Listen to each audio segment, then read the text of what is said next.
गांव में विवाह की चहल पहल थी।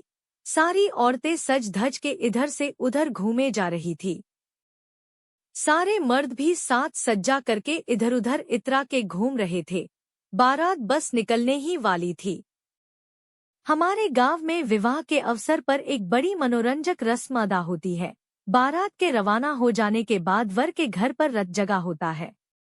मोहल्ले व नाते रिश्ते की सभी स्त्रियां उस रात वर के घर पर इकट्ठी होती हैं और फिर जागरण की उस बेला में विवाह की सारी रस्में पूरे विधि विधान से संपन्न की जाती हैं। कोई स्त्री वर का रोल तो कोई वधू का रोल अदा करती है। अच्छा खासा नाटक सा होता है। हंसी मजाक का वह आलम रहता है कि हंसते हंसते स्त्रियों के पेट दुखने लगते हैं। घर में पुरुषों के न होने से स्त्रियां खूब खुलकर हंसती खेलती हैं। सारे मोहल्ले को वे सिर पर उठा लेती हैं। उधर असली विवाह होता है और इधर बारात में वर के साथ ना जा पाने वाली स्त्रियां विवाह में भाग लेने के अपने शौक को इस रस्म द्वारा पूरा करती है। शर्मिला भाभी को इस रस्म से बड़ा लगाव सा है। अवसर आते ही वे सब काम छोड़कर दौड़ी चली आती हैं। इस अवसर पर वधू बनने के लिए भी वे बड़ी उत्सुक रहती हैं। दूसरी स्त्रियों की तो इसके लिए खुशामद करनी पड़ती है, मगर सरिता भाभी तो खुद ही कह देती हैं, अरे तो चिंता क्यों करती हो, कोई नहीं बनती तो मैं ही बन जाती हूँ दुल्हन। दुल्हन बनने में कैसा संकोच, औरत जात दुल्हन बनने के लिए ही है। यूं दुल्हन बनने के साथ ही अपने नकली वर्ग का अपने हाथों से श्रृंगार करने का भी शर्मिला भाभी को शौक रहा है। मास्टर साहब के लड़के की बारात जाते ही शर्मिला भाभी अपनी आदत के अनुसार सबसे पहले उनके घर पहुंच गई। आते ही स्त्रियों के इकट्ठा होने की बड़ी ब्याग से प्रतीक्षा करने लगी। उन्हें आश्चर्य हो रहा था कि पड़ोसियों व नाते रिश्ते वालियों का कामकाज अभी तक क्यों नहीं निपटा। अगर देर से शुरू करेंगी तो सारी रस्में रात भर में पूरी नहीं होंगी। कैसी हैं यह औरतें, इन्हें इस मामले में उत्साह ही नहीं है। इस बहाने हंसने खेलने का मौका मिल जाता है, इतना भी नहीं समझती। कामकाज तो रोज ही करना है, पर ये रोज कहाँ होता है। 8-10 स्त्रियों के आ जाने पर सहज ही बात चल पड़ी। आज दुल्हन कौन बनेगी? शर्मिला भाभी ने फौरन जवाब दिया, मैं बनूंगी। दुल्हन की फिक्र मत करो, दूल्हा की तलाश करो। बोलो कौन बनेगा मेरा दूल्हा? सभी स्त्रियों ने इनकार करते हुए कहा, नहीं बाबा, तुम्हारा दूल्हा बनने का सामर्थ्य हम में नहीं है। तभी मैं आ गई। मैंने आते ही पूछा, क्या बात है, दूल्हा दुल्हन अभी तक सजी क्यों नहीं? शर्मिला भाभी ने फौरन कहा, अरे मैं दुल्हन बनी कब तक सजी सौरी बैठी हूँ, लेकिन अभी तक दूल्हा ही नहीं सजा क्यों? बस तेरा इंतजार था क्यों?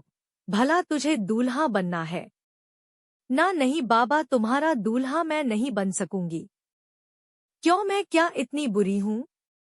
नहीं शर्मिला भाभी, तुम तो हजारों में एक हो।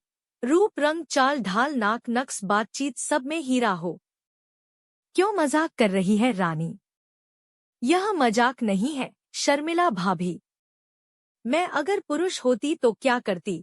तो मैं सचमुच तुमसे शादी कर लेती, और अगर शादी नहीं हो पाती तो मैं तुम्हें भगा ले जाती। मेरी इस बात पर ऐसे कहे लगे। ऐसी तालियां बजी कि आसपास के घरों से जो स्त्रियां अभी तक नहीं आई थी वे भी निकल आई। शर्मिला भाभी मेरा हाथ थाम कर बोली, तब तो आज मैं तुझे दूल्हा बनाए बिना नहीं मानूंगी। नहीं बाबा, मुझे बख्श दो। नहीं, मैं आज तुझे नहीं छोड़ूंगी। नहीं शर्मिला भाभी, किसी और को दूल्हा बना लो। अरे तेरे से अच्छा दूल्हा भला कहाँ मिलेगा? मैंने छेड़ते हुए कहा, घर से ठेकेदार भैया को बुला दूं। अरे वे तो बारात गए हैं। आज की रात तो बस तू ही मेरा दूल्हा है। तुम हमें परेशान तो नहीं करोगी शर्मिला भाभी? अरे अपने मन के दूल्हे को भला कोई परेशान करती है? कह लगाते हुए सभी मुझको विवश करने लगी। बसंती भाभी तो मास्टर साहब के घर में से मर्दाना लिबास भी ले आई। मेरी साड़ी उतार कर मुझे पेंट शर्ट पहनाने लगी। मैं ना करती रही मगर शर्मिला भाभी ने मुझे मर्दाना लिबास पहना दिया। पाँव में मोजे पहनाते पहनाते शर्मिला भाभी ने रेखा के कोट के खुले हुए बटन को लक्ष्य कर कहा, अरे तू मेरा दूल्हा बन रही है तो इसे तो ढक ले। दूसरी स्त्रियों ने भी चुटकी ली, हारी, और जरा मूछें भी लगा ले। शर्मिला भाभी को यह बात पसंद नहीं आई। वे बोले, नहीं रे, अब तो मूछ मुंडों का जमाना है, मूछे भला कौन रखता है। स्त्रियों ने चुटकी ली, भाभी दूर क्यों जाती हो, अपने घर में ही देख लो ना। हमारे ठेकेदार भैया तो अभी भी बड़ी बड़ी झबरी मूछों के कायल है। तू भी बड़ी सी मूछें लगा ले मालती। मैंने भी शर्मिला भाभी को छेड़ने के ख्याल से कहा, हारे, ले आओ मूछें, मूछों से मैं पूरा मर्द दिखूंगी। शर्मिला भाभी का चेहरा उतर गया। वे तुनक कर बोली, मैं नहीं लगाने दूंगी मूछें। मैंने शरारत से मुस्कुराते हुए कहा, हम तो लगाएंगे मूछें। तो फिर मैं तुझे दूल्हा नहीं बनाऊंगी। मत बनाओ। मैं कोट उतारने लगी। शर्मिला भाभी ने मेरा हाथ थाम लिया और अनुनय के स्वर में बोली, रेखा मुझे परेशान मत कर। परेशान तो तुम कर रही हो भाभी, मैंने क्या किया, मुझे मूछें क्यों नहीं लगाने दे रही हो। ठेकेदार भैया की भी मूछें है, तुम फिर मेरी। तू उनका नाम यहाँ मत ले। क्यों ना लूं? अरे मालती, आज मेरी मर्जी का श्रृंगार करने दे पगली। शर्मिला भाभी के भीगे कंठ व उनके इस भंगिमा से मैं द्रवित हो गई। शरारत की मुद्रा को त्याग कर आज्ञाकारी बच्चे की तरह मैं उनके सामने बैठती हुई बोली, अच्छा भाभी, तुम अपना मनचाहा श्रृंगार कर दो। शर्मिला भाभी को जैसे वरदान सा मिल गया। वह ललक कर मेरा श्रृंगार करने लगी। रजवाड़ा ढंग से उन्होंने मेरे सिर पर साफा बांधा, बाल पर चमचम चमकती बिंदिया भी लगा दी और फूलों का सेहरा भी बांध दिया। सारा श्रृंगार हो जाने पर शर्मिला भाभी ने अपनी 0 नंबर की ऐनक उतारी और उसे मुझको पहनाने लगी। मेरी आंखों में फिर शरारत की चमक आ गई। अपनी फूटती हंसी को रोककर मैं बोली, शर्मिला भाभी, ऐनक में नहीं लगाऊंगी। भाभी ने दयनीय मुद्रा बनाकर कहा, नहीं रे, ऐनक बिना तो दूल्हा जच्चा ही नहीं है। नहीं भाभी, नक लगाने पर लोग चश्मिश कहते हैं। कहने दे, तू तो चश्मा लगा ले। मैं जानती थी कि शर्मिला भाभी नक लगवाए बिना मानेंगे नहीं, मगर मैं फिर भी इनकार करती रही। आजकल नक का फैशन ही नहीं। कौन कहता है, आजकल ही तो नक का फैशन है। नहीं है भाभी, चाहो तो सबसे पूछ लो। सभी स्त्रियों को इस शरारत में मजा आ रहा था, इसलिए बिना पूछे इन्होंने अपना मत व्यक्त किया। कमजोर नजर वाले ही लगाते हैं नक। मैंने फौरन इस बात का सिरा थाम कर कहा, भाभी सुना आपने? मुझे कुछ नहीं सुनना है, मैं तो अपने दूल्हे को नक पहनाऊंगी। मैंने भाभी के कान से मुंह सटाते हुए फुसफुसा कर कहा, क्यों, नक वाला अभी भी मन में बैठा है क्या? भाभी का गुस्से से मुंह फूल गया। दूसरी स्त्रियां इस बात को सुन नहीं पाई थी, इसलिए वह चिल्लाई, ये क्या गुपचुप बातें हो रही हैं? शादी अभी हुई नहीं और अभी कानाफूसी चलने लग। इस बात का ना तो शर्मिला भाभी ने उत्तर दिया, ना ही मैंने। फिर मैंने भाभी के हाथ से ऐनक लेकर पहन लिया और दूसरी ही बात छेड़ दी, यह क्या देर दार लगा रखी है, जल्दी कराओ ना हमारी शादी। स्त्रियों ने चुटकी ली, क्यों, ऐसी क्या बेकरारी है? मैं इतराती हुई बोली, बेकरारी क्यों नहीं होगी, एक रात के लिए ही तो दुल्हन मिल रही है, और वह भी भाभी जैसी नगीना। अभी भी नहीं दुल्हन को भाभी ही कह जाएगी। नहीं री, शादी तो करा दो, फिर मैं इसे प्राण प्यारी कहूंगी, प्रियतमा कहूंगी। पर दूल्हा तो दुल्हन के सामने हल्का लग रहा है, लगने दो। हे तो दुल्हन का मनपसंद कहे कहे पर कहे कहे लगते रहे, मगर भाभी का चेहरा फिर भी नहीं खिला। मुझे बहुत बुरा लगा मेरी गलती पर। मैं भाभी के कान के पास मुंह ले जाकर फिर फुसफुसती हुई बोली, मेरी बात का बुरा मान गई भाभी। भाभी ने कहा, क्या बुरा लगेगा, तूने सच ही तो कहा है। या बावरा मन उस छलिया को अब क्यों? मन की लीला मन ही समझता है भाभी, और कोई नहीं। मेरी बात को काटते हुए एक स्त्री बोली, अरे मन की लीला को सुहाग रात के समय समझना और समझाना। अभी तो पूजन हो जाने दे, इतनी उतावली मत बन। यह बात थाक में ही डूब गई और विवाह की रस्में विधिवत शुरू हो गई। वर और वधू के फर्जी माँ बाप ने अपनी अपनी संतान को अपने पास खींच लिया। तुरंत मंत्रों का उच्चारण होने लगा। हर शब्द पर अनुस्वर लगाकर नई संस्कृत में मंत्र बनाए गए। जो कुछ कमी रह गई थी उसकी पूर्ति अस्पष्ट उच्चारण से कर ली गई। विवाह घर जैसे धूमधाम मच गई। देखते देखते पूजन कन्यादान सब हो गया। विवाह कराने वाले पंडित जी ने दहेज के लिए मंत्र उच्चर किया। दहेज फौरन दे, ठाके लगाने वाली और ताली पीटने वाली स्त्रियां फौरन दौड़ी और दहेज की वस्तुएं ले आई। किसी ने दहेज में झाड़ू दी तो किसी ने जूतों की जोड़ी, कोई अलबेली कंकल ले आई तो किसी ने टूटी कंघी ही दी।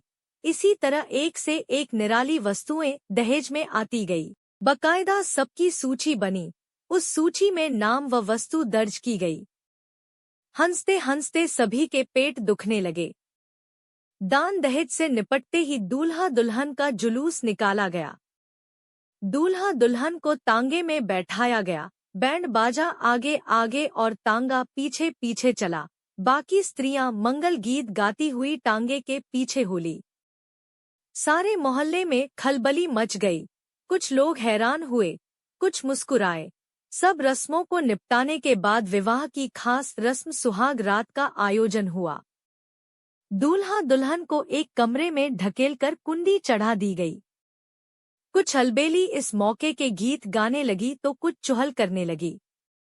ऐसे ऐसे फिक्रे कसे गए, ऐसे ऐसे मजाक हुए कि यदि कोई पुरुष सुन ले तो उसे अपने कानों पर विश्वास ना हो। भले घरों की स्त्रियां भी ऐसा मजाक कर सकती है, यह वह कभी मान ही नहीं सकता। शर्मिला भाभी भी इस सबसे बेखबर सी अपने आज के दूल्हे यानी मुझको बाहों में भरे जा रही थी। चुंबन पर चुंबन लिए जा रही थी। मैं चुंबन की इस बाढ़ से जैसे घबरा गई थी। मैं अपनी इस दुल्हन की बाहों की कैद से मुक्त होने की कोशिश कर रही थी। मैं बार बार समझा रही थी, मगर भाभी पर तो जैसे नशा सा सवार हो गया था। वे जैसे होश में ही नहीं थी। तमाशा देखने वाली स्त्रियां हंस हंस कर दोहरी हुई जा रही थी। शर्मिला भाभी को परे झटक कर मैं बाहर आने के लिए उठी कि तमाशा देखने वाली स्त्रियों ने दरवाजे की कुंडी लगा दी। भाभी ने दौड़कर भीतर से कुंडी लगा ली। मैं चीखी, ये क्या कर रही हो भाभी? भाभी ने नटकेश्वर में कहा, छलिया आज तो खुलकर खेल लेने दे। मैंने कहा, होश में आओ भाभी, मैं छलिया नहीं हूँ, यह बस नाटक है। मुझको बाहों में भरते हुए भाभी फुसफुसाई, वह भी तो नाटक ही था। वह छलिया मुझे छल कर चला गया। उसे दौलत चाहिए थी तो वह मुझे भुलावा क्यों देता रहा? मेरे बाबूजी ने तो पहले ही कह दिया था कि उनके पास कुमकुम और कन्या के सिवा और कुछ भी नहीं है। फिर भला वह छलिया ऐनक लगाकर मोहिनी मूरत बनाकर मुझे क्यों ठग रहा? ठगने के बाद भी अब वह मेरे मन में क्यों डेरा जमाए हुए है? जाता क्यों नहीं? भाभी फफक फफक कर रोने लगी। मैंने उन्हें अपनी बाहों में लेकर उनके आंसू पोंछते हुए कहा, उसे अब भूल जाओ भाभी, ठेकेदार भैया में ही मन लगाओ। ठेकेदार तो अब मेरे सब कुछ है ही, भले ही वे मेरे काका की उम्र के हो, पर अब है तो मेरे पति। उन्होंने गरीब बाप की इस बेटी को अपनाया तो दुहज्जू ही सही, पर वर तो मिल गया मुझे। मेरा रोम रोम उनका है रे, पर इस मुए मन को कैसे समझाऊं? बाहर से स्त्रियां कुंडी खटकती हुई शोर मचाई जा रही थी। फती पर फप कस रही थी, मगर भाभी और मैं अपने आप में ही डूबी हुई थी। भाभी की व्यथा से मैं भी अभिभूत हो गई। मैं भी भाभी के गालों पर चुंबन अंकित करती हुई उन्हें अपनी बाहों में कसे जा रही थी। भाभी मेरी बाहों में बड़ी बुदबुदा जा रही थी। छलिया, अब तू मुझे छोड़ दे, तेरा मेरा नाता टूट गया, अब क्यों मुझे सताता है रे? तो दोस्तों ये कहानी यहीं खत्म होती है। आपको यह कहानी कैसी लगी कमेंट करके जरूर बताएं और चैनल को सब्सक्राइब करना ना भूलें। धन्यवाद।